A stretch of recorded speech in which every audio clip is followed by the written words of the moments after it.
नमस्कार मित्रांनो. जर तुम्ही हे आत्ता ऐकत असाल तर मी तुम्हाला कळवावे की तुम्ही अपघाताने येथे नाही आहात. तुमचे हृदय तुम्हाला या क्षणी घेऊन आले याचे एक कारण आहे. तुमच्यात काहीतरी आहे जे थकलेले आहे, दबलेले आहे, कदाचित शांतपणे दुःखत आहे. आणि ते ठीक आहे. तुम्हाला नेहमीच मजबूत असल्याचे भासवण्याची गरज नाही.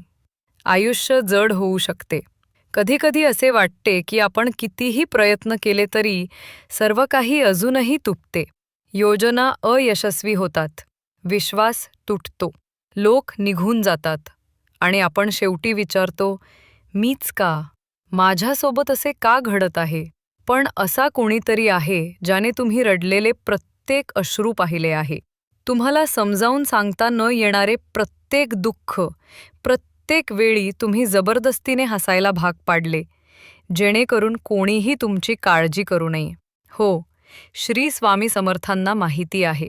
ते तुमचे हृदय ओळखतात, ते तुमचे दुःख ओळखतात, ते तुमचे शांतता ओळखतात. आणि आज मी तुम्हाला विसरलेल्या गोष्टीची आठवण करून देण्यासाठी आलो आहे. तुम्ही एकटे नाही आहात. आपण सर्वजण कधीकधी तुटतो. आपण सर्वांना कधीकधी हरवल्यासारखे वाटते. आपण सर्वजण अशा ऋतूंमधून जातो जिथे श्वास घेणे देखील जड वाटते. पण ऐका, फक्त रस्ता कठीण आहे म्हणून तुमची कहाणी संपली आहे असे नाही. स्वामी समर्थ प्रत्येक आव्हान त्वरित दूर करत नाहीत. ते त्यातून तुमच्या सोबत चालतात. कारण प्रत्येक आव्हान, प्रत्येक परीक्षा, संघर्षाचा प्रत्येक क्षण तुमच्या आत काहीतरी आकार देत आहे. काहीतरी मजबूत, काहीतरी अढळ, काहीतरी दैवी. तुम्हाला सध्या कमकुवत वाटू शकते, पण स्वामी तुमच्या आत अशी शक्ती वाढताना पाहतात जी तुम्ही अजून पाहू शकत नाही.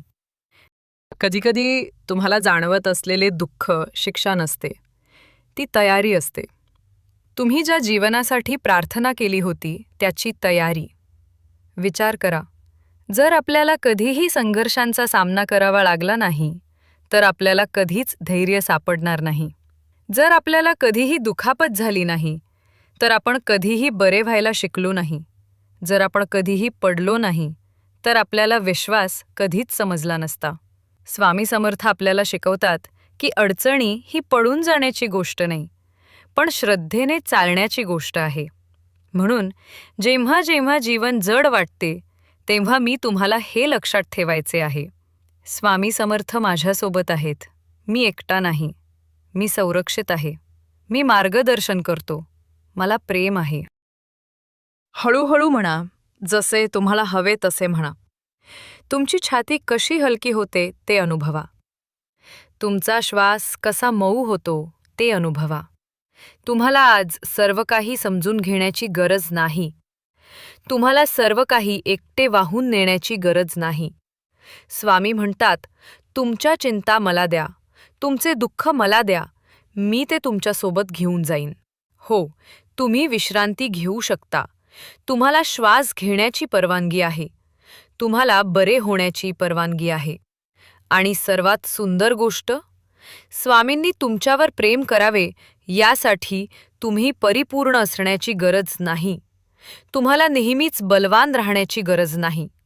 तुम्हाला तुमचे तुटलेले तुकडे लपवण्याची गरज नाही. ते तुम्हाला जसे आहात तसे स्वीकारतात.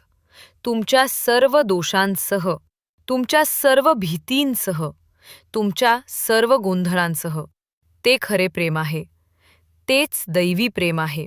म्हणून जर आज तुमचे हृदय दुखत असेल तर तुमच्या छातीवर हात ठेवा, डोळे बंद करा आणि कुजबूज करा. श्री स्वामी समर्थ. पसरणारी शांतता जाणवा. परत येत आहे असे वाटा. धैर्य पुन्हा वाढत आहे असे वाटा. आयुष्याने आतापर्यंत तुमच्यावर टाकलेल्या सर्व गोष्टी तुम्ही सहन केल्या आहेत. तुम्ही अजूनही येथे आहात.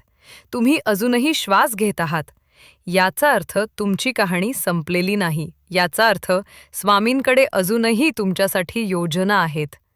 तुम्ही जितके विचार करता त्यापेक्षा तुम्ही बलवान आहात. तुम्ही जितके विचार करता त्यापेक्षा तुम्ही धाडसी आहात. तुम्ही जितके विश्वास ठेवता त्यापेक्षा तुम्ही अधिक सक्षम आहात. चालत रहा. विश्वास ठेवत रहा. तुमचे हृदय उघडे ठेवा. कारण तेच स्वामी ज्यांनी तुमच्या दुःखात तुम्हाला धरले होते तुम्हाला शांतीकडे नेतील. आणि लक्षात ठेवा, जेव्हा तुम्हाला हरवलेले वाटेल फक्त त्यांना कॉल करा. ते नेहमीच असतात, सर्व काळ. श्री स्वामी समर्थ. जर तुम्ही आमच्या चॅनलवर नवीन असाल तर लाईक, शेअर आणि सबस्क्राईब करायला विसरू नका. धन्यवाद.